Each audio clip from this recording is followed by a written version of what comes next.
Today we will be exploring the concept of Kanya Daan in marriage. Before that, we will look at the term Daan itself. As we have said, a number of problems arise because of mistranslation, and generally, Daan is translated as giving or charity. Let's see what it actually means. And what is the reference? The reference is Kumarika Khanda of Skanda Puran. There, what is Daan is explained in detail by Narad Muni.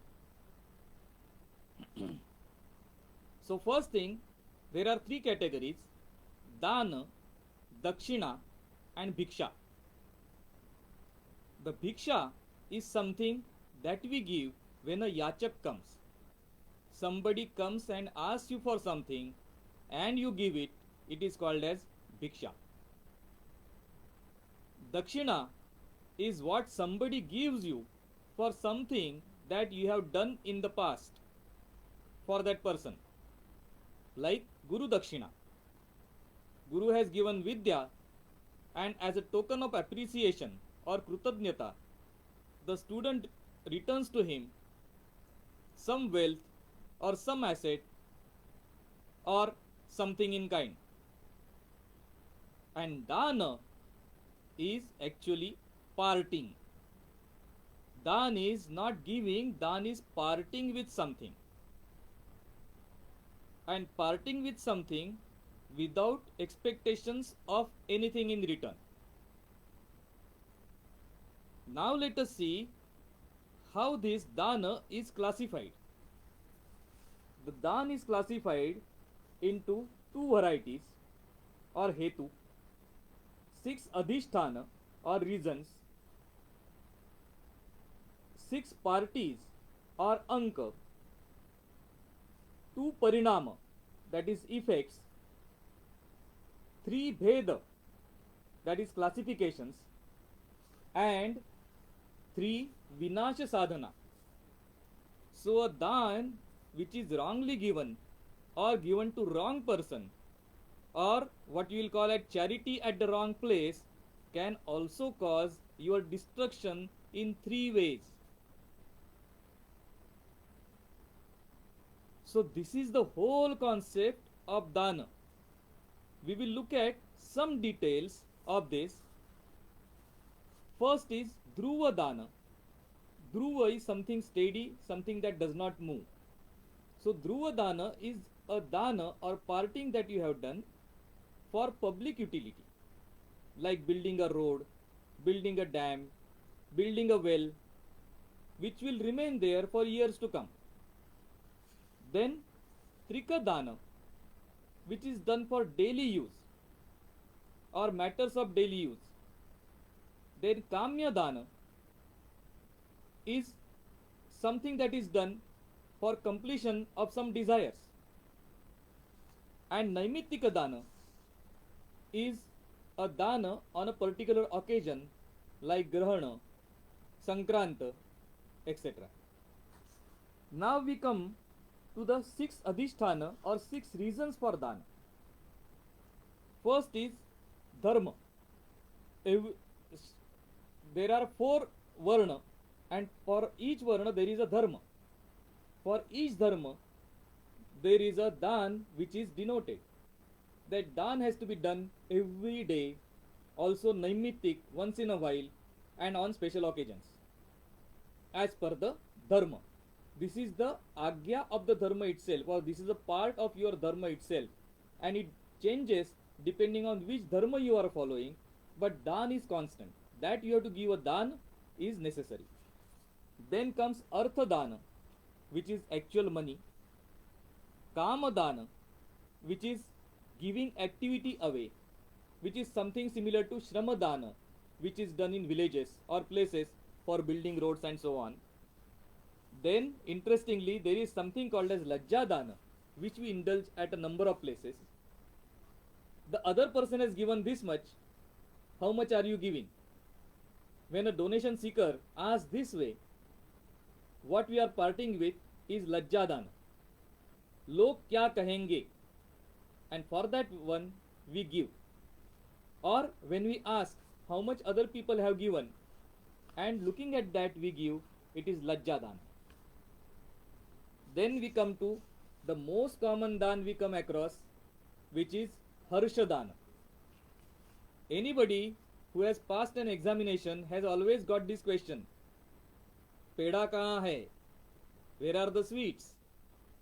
So when you are happy, you also want to make other people happy.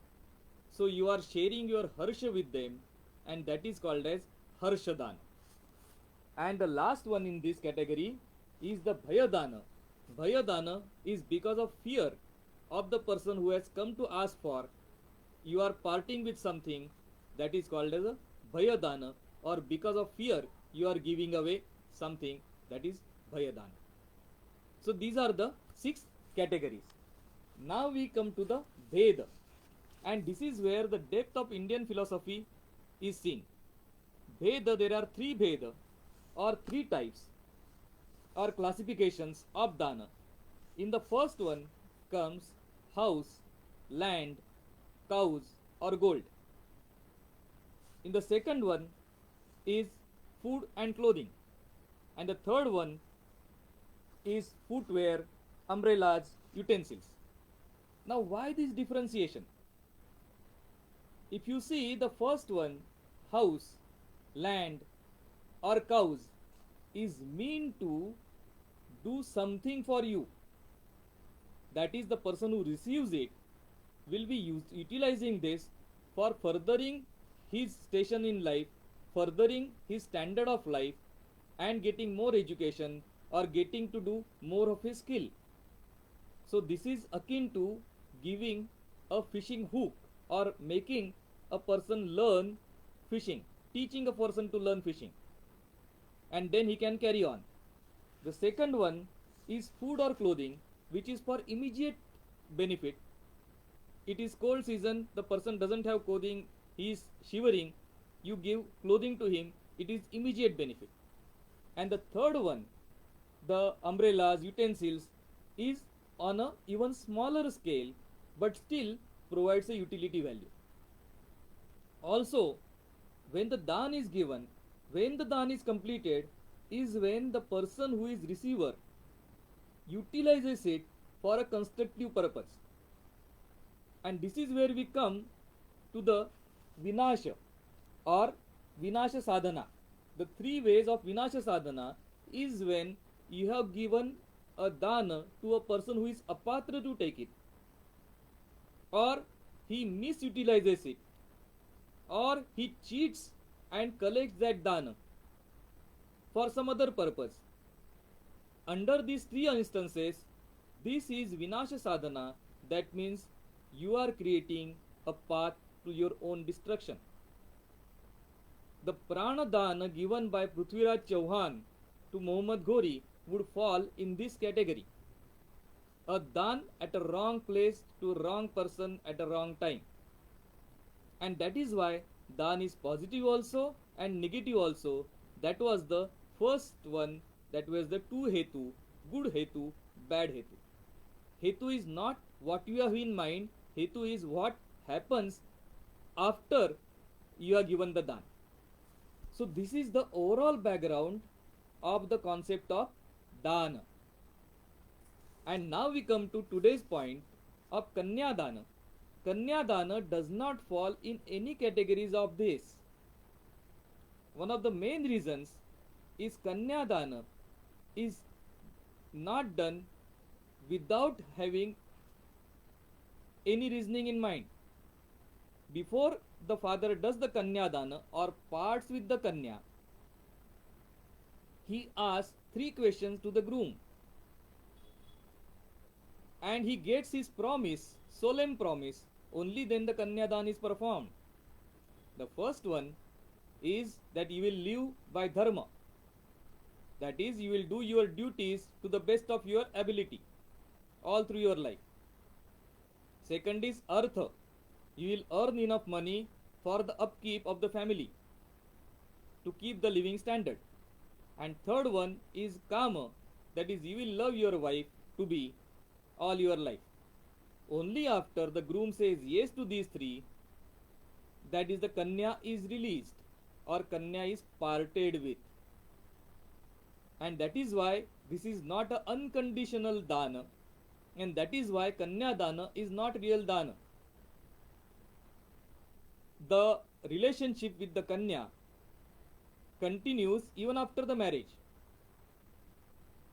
and it is only in the patrilineal society that the Kanya goes to the groom's house, whereas in the matrilineal society the groom comes to the Kanya house. So actually in that case it is Kumaradana, but that is very rare because most of our societies are patrilineal. Again, now coming to the point which many times is raised, is a lady or a girl a property like a cow, like a house to be given away? In the first place, as I said, when it is not giving away, it is parting, the question of that property does not come in. Secondly, as per the scriptures also, it is not a property but it is responsibility.